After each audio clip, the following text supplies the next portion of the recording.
Episódio 4. LGBT.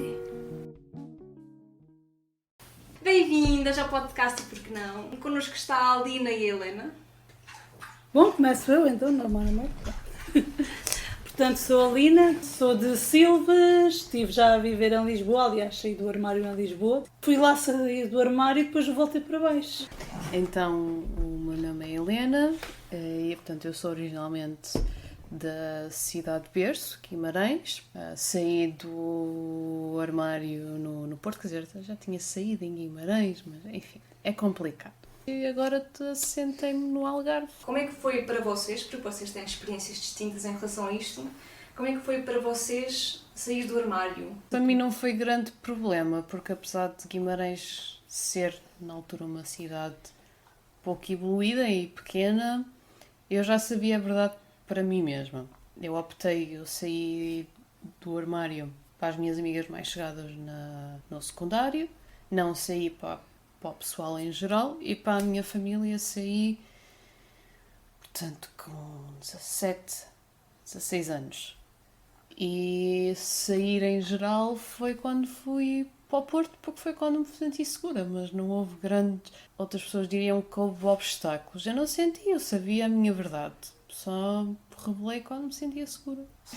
Mas foi já quando já estavas a sair daquele meio em que cresceste, sentiste mais à vontade para falar dessas coisas quando estavas num meio assim ligeiramente diferente, com outras pessoas? Era mais aí já tinha assim energia com outras pessoas que tinham ideias idênticas a minhas e tinha aquela força, porque em Guimarães eu sabia o que era e eu não tinha vergonha de ser o que era.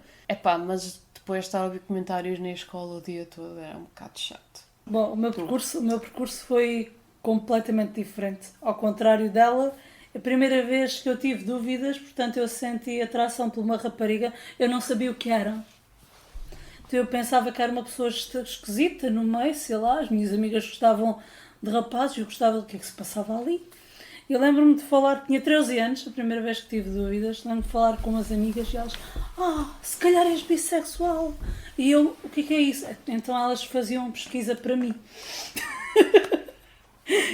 Eu tive muito mais dificuldade em sair do armário, ou pelo menos na parte do aceitar para mim. O meu maior obstáculo foi mesmo a aceitação para mim, porque a minha mãe começou-se a perceber muito cedo, só depois, mais tarde, já depois da minha mãe ter perguntado diretamente, é que eu já tive mais sensibilidade para me assumir e pronto, depois a partir daí foi mais simples. Isso foi mais ou menos em que altura da tua vida? Eu assumi para mim perante os 21, pronto, depois a minha mãe fez aquela questão e mesmo eu depois comecei a pensar mais e tentar ouvir mais e tentar perceber-me a mim e foi quando saí. Até porque muitas vezes não há aquela ideia de que a pessoa tem que estar já decidida numa certa altura. Ok, fazes 18 anos, vais para a universidade, sabes o que é que queres. Este sabes o que é que queres muitas vezes não é só em termos de o que é que vais fazer com a tua vida, às vezes é quem é que tu és. E às vezes não há uma altura específica em que tu tens que saber. Muitas vezes há muitas pessoas que passam a vida inteira a perguntar-se. Sim. E é um bocadinho para desmistificar essa parte de chegas àquela altura, tens que já saber. Mas eu acho também o facto de também nós já aos 18 anos terminar o secundário e termos de escolher já, não digo a carreira, mas pelo menos a área para seguir, faz com que muito, eu pelo menos falo por mim no secundário, eu lembro-me que com 15 anos eu pensei, bem, agora durante 3 anos tenho que decidir tudo. Eu aos 18 anos eu senti que tinha que definir esta sou eu e não vou mudar, porque na altura eu tinha que ter alguma estabilidade na minha identidade, quanto a sexualidade, pronto. Mas acho que eu fiquei mais velha e é de género. Eu tenho que me agradar a mim mesma, não é a sociedade.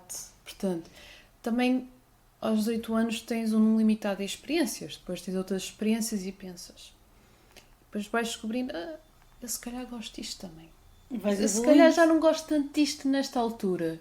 A sexualidade, no final de contas, é fluida. Algumas pessoas podem conseguir tê-la estanque para o resto da vida. Isso até é ótimo, porque poupa-te dores de cabeça. Mas também se não a tiveres... Não, É isso. mas é isso. Sim, mas muitas vezes há aquela pressão de, por exemplo, eu quando tive as dúvidas, das várias vezes que eu tive as dúvidas, o que me fazia confusão era eu não consigo definir, eu não conseguia pôr um rótulo. Eu sou da parte das matemáticas, para mim tudo era muito exato e fazia uma confusão tremenda não conseguir pôr um rótulo. Hoje, se me perguntares, eu não sei pôr um rótulo. Eu costumo dizer às pessoas, olha, mete o que gostares mais. Porque cada caso é um caso e pode acontecer, eu conheço casos de pessoas que sempre tiveram de mulheres que sempre tiveram com homens, mas tiveram um caso com uma mulher, ou o contrário, que sempre tiveram com mulheres e tiveram um caso com um homem. Acho que não tem necessariamente de existir um rótulo do género, sempre tiveste só com mulheres porque tiveste com um homem és bi. Não tem que haver um rótulo, a pessoa não tem que ser rotulada. Mas ao contrário, um rótulo às vezes é importante, porque o rótulo permite criar as bases. Vai mais além disso, vai o construir a comunidade, que eu acho que agora constrói-se de forma diferente. Eu quando saí do armário no Porto, havia uma comunidade muito forte de bares e discotecas e de sítios de convívio mesmo, na vida real, entre aspas, não é? Com o facto da comunidade estar a ser construída na internet, é um bocadinho diferente. Cabe por ser bom e mau ao mesmo tempo. Bom, porque abre espaço para a bissexualidade, para a pansexualidade, coisas que não eram muito faladas na altura que eu saí do armário. Mas o outro ponto é que tu às vezes precisas de ter no teu dia-a-dia convívio com pessoas que sentem-se da mesma forma que tu. E tu às vezes acabas por... Integridade. Para te sentires integrada. Sim, e também conseguires falar com uma pessoa e falar os teus problemas e a pessoa não está de género, pois eu não sei como é que isso é. Há mais contacto entre pessoas, entre experiências. Se a pessoa compreender aquilo que tu sentes exatamente. E que estamos aqui a tentar dar os testemunhos. Basicamente. Outras pessoas têm conhecimento destas realidades. Exato. E que não estão sozinhos. Exato. Não sozinhos. Ok, uma segunda coisa que eu vos queria perguntar. Em qualquer tipo de situação vocês sentiram-se discriminadas? Antes de me assumir, eu sentia muito essa parte da discriminação, nomeadamente colegas que não entendiam, colegas que não aceitavam. E pior do que não entender era que muitas vezes a pessoa não tem que entender. Mas ali era o dizer que eles não deviam fazer isso em público. E então essa desigualdade, era aí que eu sentia a discriminação. Há 10 anos atrás havia a homofobia mais explícita e também era isso que me impedia de ser mais aberta na escola secundária. Depois também quando uma pessoa ganha confiança, também começa a conseguir enfrentar esses atos de homofobia. Mas claro que tens, quando saía à noite no Porto, havia alguns gajos engraçadinhos que faziam comentários menos simpáticos. Hoje em dia nota-se, porque nós somos abertamente um casal, mas é mais aquela casual. É mais os olhares. Estava a dizer, às vezes estamos a passear, ainda aconteceu no outro dia, estávamos a passear, passamos ao pé de uma esplanada e a senhora estava a olhar, não só fixamente, mas com uma cara... Tenho pena disto não ter vídeo, que eu agora tinha imitado a cara da senhora. E depois virou-se até um bocadinho para trás, que eu disse, a senhora ainda vai ficar com um torcicolo. Não disse à senhora, mas disse à Helena, olha, ela ainda vai ficar com um torcicolo, coitada da senhora. E às vezes eu gosto de cumprimentar as pessoas, porque as pessoas se calhar conhecem-me de algum sítio e não, então ali será que é fulano? E eu digo, bom dia! Então é super engraçado. É super engraçado. Isso é uma questão que tu não fizeste, eu vou responder sem tu teres feito. Força! Portanto, que é engraçado, quando estudei em Lisboa, que é um meio maior, nunca tive propriamente necessidade de dizer se eu sou isto, eu sou aquilo. Quando eu vim estudar para fora, eu chego aqui, na altura namorava também com uma rapariga, e eu cheguei aqui, os meus professores diziam, acho fascinante a coragem que tu tens de chegar aqui e dizer que tens uma namorada, não tens qualquer problema. E eu expliquei a eles que é muito mais fácil, não sei se a Helena pensa da mesma forma, mas é muito mais fácil quando não conheces a pessoa. Porque a pessoa ainda não tem aquela imagem criada de ti. Então eu quando cheguei aqui, a minha atitude foi muito... Antes que as pessoas me metam na categoria qualquer, deixa-me já pôr os pontos nos is. Do mesmo modo que sempre que... Mas não foi do género eu chegar ali, olha, eu sou a Aline e sou fofa. Não passa por esse caso. Passa muito por... Quando falavam de, o meu namorado, eu dizia, pois, a minha namorada, como assim a tua namorada? Eu, pois, eu namoro com uma rapariga. Passando à frente. E a pessoa, quando há este tipo de atitude, a pessoa já nem se faz questão. Era fantástico ver a cara das pessoas. Continuando, a cena tem a ver com o tipo de atitude que tu tens e com o facto de estares também à vontade e completamente já, como é que eu ia dizer, já estar muito certo para ti o que é que tu és. E às vezes, atenção, o certo para ti do que é que tu és pode ser não teres qualquer tipo de categoria.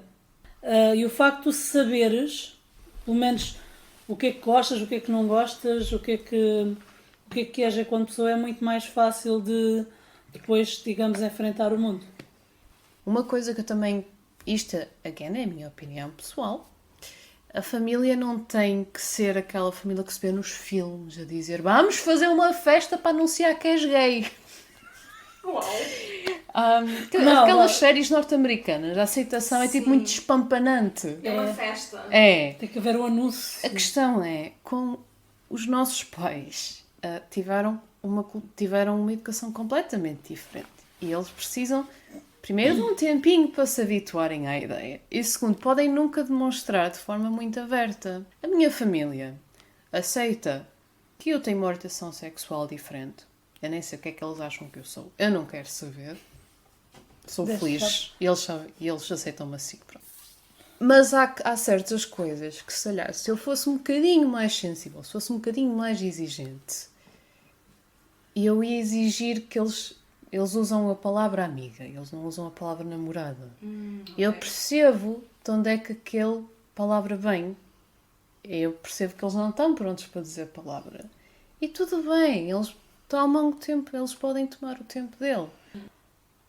A minha família sempre, quando eu me assumi e falei, a minha namorada sempre falaram como a minha namorada. A minha avó teve mais dificuldade em dizer a minha namorada. Houve outro membro da minha família que teve mais dificuldade e foi super engraçado porque esse membro da família dizia, pois a amiga da Aline, e minha mãe levava corrigindo, não é amiga, é namorada. Ela própria corrigia. E ele dizia, sim, pois já a amiga dela não é amiga, é namorada. E à terceira a minha mãe responde, e passo a citar, não é amiga, é namorada, ela faz coisas diferentes. A minha mãe também. A minha mãe demorou a aceitar, mas neste momento é uma defensora ferrenha. Quando estamos com a família, eles não podem, eles têm que ter cuidado com o que dizem, que a minha mãe ataca logo. A pessoa sair do armário não é só a pessoa que tem saído do armário, a família também tem que sair do armário. As pessoas próximas. E confrontar um bocado a sociedade e os pressupostos da sociedade. Conseguirem fazer esse trabalho, não mudam só a vida de uma pessoa que saiu do armário. É que para a próxima vez, ou mesmo na interação com qualquer outra pessoa, podem ter mais cuidado. Podem não se referir logo, então, em namorados. Podem nem ter essa conversa e passar para uma conversa muito mais interessante, percebes? Esta mudança isto é pouco a pouco. Há o ativismo que é mais tcharam, e depois há o ativismo do dia a dia. Tu mesmo, muitas vezes o melhor ativismo é tu falares com uma pessoa que nunca teve contacto com ninguém. As pessoas assumem sempre que é... Até posso partilhar isto. Eu fui a uma entrevista de trabalho e na entrevista estavam a falar de ser do Norte e não sei o quê. Dado que estava numa entrevista de trabalho, pensei, não vale a pena fazer qualquer tipo de comentário. Então comentei que os meus sogros são nortenhos. Não comentei que tenho uma namorada do Norte. Eu digo, os meus sogros são nortenhos. E foi interessante que a pessoa que me estava a entrevistar disse, não o conheço, mas de certeza que é um excelente rapaz. E pronto, e naquele momento eu pensei, não vale a pena mentir. E disse, é excelente, sim senhor, mas não é rapaz, é rapariga. E ele, pronto, é uma excelente pessoa. Então, mas este tipo de... Ou seja, ele deduziu logo que seria um rapaz. Lá está, não foi. Não conheço a pessoa com quem está, não foi tipo o neutro. Exatamente. A pessoa nunca diz, então, como é que está a pessoa com quem tu namoras? Nunca perguntam dessa forma. Nunca te perguntam, por exemplo, então, e já tens alguém? Perguntam sempre, então já tens namorado. É muito mais agressivo. Claro. E o facto das pessoas terem já esta ideia de que a pessoa com quem tu estás tem que ser do género oposto, o facto de haver heteronormatividade, que é uma coisa que existe, a sociedade está construída para que existam ideias hetero, pronto. Sim. Faz com que muitas pessoas que estejam com dúvidas, ou que se calhar poderiam estar com dúvidas, não pensem sequer nisso, ou não considerem que... Eu posso responder a essa primeiro. Isso foi um dos principais motivos que eu não saí do armário muito mais cedo e que demorei. Portanto, eu tive a primeira dúvida com 13, saí aos 21, mas porque era muito mais fácil. Na altura que eu sentia era que não, eu estou a fazer confusão, isto não é nada. E eu tentava ignorar aquilo que se sentia. O interessante é que acabas por esconder-te um pouco a ti próprio. Acabas por tentar ser uma pessoa que não és. Acabas por viver quase... Como é que eu ia dizer? Não estás a ser sincera contigo própria, não estás a ser tu própria, não estás a ser... E as pessoas que me conhecem, e mesmo os meus pais, dizem que depois de eu me ter assumido, eles ficaram contentes porque nunca me tinham visto tão à vontade e tão solta, digamos assim. A pessoa não está tão retraída, não está... Até com a família, antes de eu me assumir, eu ficava muito no meu canto. Mesmo depois de já saber que gostava de raparigas, lembro-me de dizer que era mais fácil seguir o caminho de gostar de rapazes. Já há montes e montes de casos de adolescentes e mesmo adultos que vivem infelizes porque têm receio de desiludir as pessoas. E o que aconteceu na altura, eu preocupava muito com o pensamento dos outros, então era um bocado o receio de desiludir. Exatamente. Acabei por me desiludir a mim mesma para não desiludir eles. Eu estava a pensar mais um bocadinho além, que é na outra parte que é homonormatividade. Que isso é uma coisa que se experiencia mais quando há um grande meio urbano. É exatamente o mesmo que a heteronormatividade, só que no sentido mais restrito do género. Há uma forma certa de seres gay. Porque muitas vezes o que acontece, eu não sei se é o vosso caso, quando uma pessoa está num contexto em que toda a vida viveu olhar para uma certa realidade com que não se identificava, quando acaba por descobrir outra realidade, passa a ser de 8 a 80. Ou seja, a compensar todos aqueles anos em que a pessoa esteve a viver com aquela realidade em que não se identificava, acaba por fazer uma espécie de rebeldia e a dizendo, não, agora na minha realidade eu só quero isto. Eu estou no meu paraíso. E depois é que tu, quando já te sentes mais confortável, é que vais saindo da bolha. Tu, ok, pronto, também existe um mundo lá fora e eu eventualmente vou ter que arranjar emprego e vou ter que sair da bolhinha. Portanto é melhor aclimatizar-me outra vez. Sim.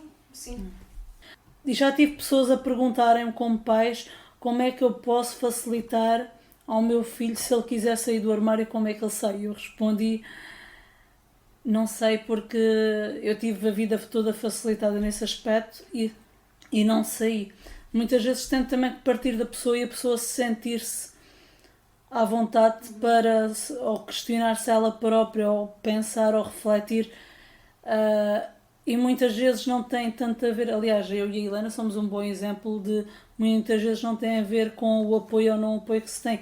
É mais fácil se tiveres o apoio, sim, mas também depende, porque ela percebeu logo para ela aquilo que ela queria e eu andei a negação muito mais tempo e tive o apoio familiar. Exatamente. Mas eu acho que os pais é assim, se os pais abordarem vários temas, e não precisa ser só o tema da homossexualidade, da transexualidade, de uma forma natural, falarem no dia a dia sobre isso, ou quando aparece, ou ver filmes, eu acho que não é preciso dizer, olha, quando quiseres, sentires assim, está tudo bem.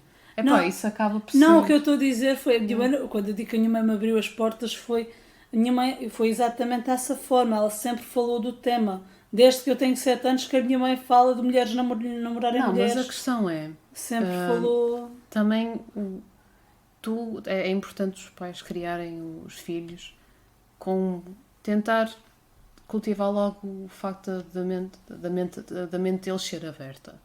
E mesmo que não vivam com uma pessoa próxima que tenha essa realidade, ver diferentes comentários, ver diferentes filmes, falar ao jantar sobre isso, tu vais absorvendo, não é? E depois vais sentir muito mais à vontade com os teus pais para dizer, olha, só para dizer que, não é? Ou pelo menos estás mais sensibilizado e vais tratar os teus colegas de uma forma mais justa. Como isto vai ser para um público mais jovem, mais jovem do que nós, se calhar, Sim. Se vocês pudessem deixar alguma mensagem para o vosso eu passado, ou para alguém que esteja agora a passar pelo que vocês passaram, o que é que vocês diriam? Eu, se tivesse hoje que sentar-me comigo do passado ou com alguém, estamos a falar que eu passaria uma mensagem para uma pessoa que pensa naquilo que os outros pensam e que tem receio de ser ela própria. Eu acho que a mensagem que eu posso passar é deles fazerem uma reflexão interna. Acho que é importante a pessoa fazer uma reflexão interna. E isto digo em qualquer idade.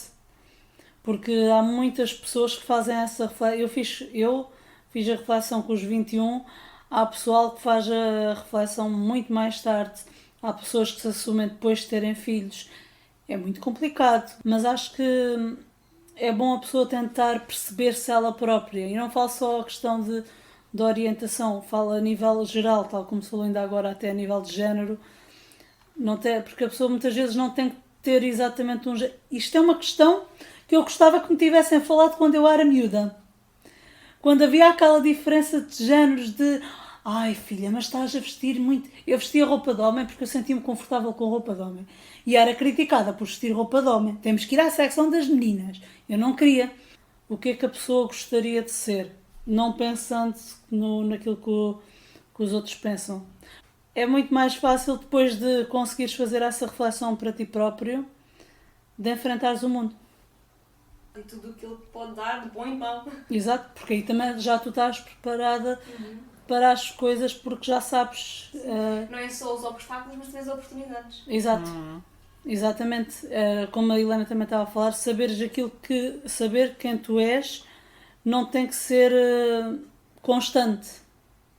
Até porque tu depois vais tendo experiências novas. É quando eu gosto disto, agora já não gosto tanto disto, agora gosto mais daquilo. Mas tentar ir percebendo essas mudanças ao longo do tempo. Eu acho que não dizia muito ao meu eu passado. Eu abraçava o meu eu passado, dizia que não valia a pena escrever tantos diáriozinhos.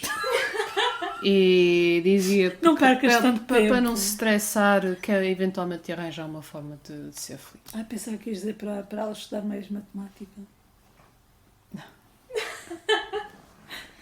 E o que é que dizias ao pessoal mais jovem? Se a mensagem fosse para eles, para tentarem realmente abstraírem-se dos preconceitos da sociedade em redor, tentarem alimentar-se de várias fontes de conhecimento, e de tentarem sentir-se felizes consigo próprios. Yeah. Ok, pessoal, obrigada por estarem cá e terem participado. Bem-vindos e bem-vindas ao podcast Por que Não? Este podcast é um projeto da Associação Ser Mais Ser Melhor no âmbito do programa Geração Z do IPTJ. Aqui vamos tratar diversos assuntos como discriminação, LGBT, inclusão escolar, voluntariado e outros. Sem vergonha ou pudor, focamos nas questões tabus que todos os jovens e todas as jovens têm, mas que ninguém tem coragem de perguntar. O próximo episódio vai sair no dia 13 de novembro e trata o tema das emoções. Os episódios seguintes serão lançados de 2 em 2 semanas, sempre ao sábado. Até dia 13!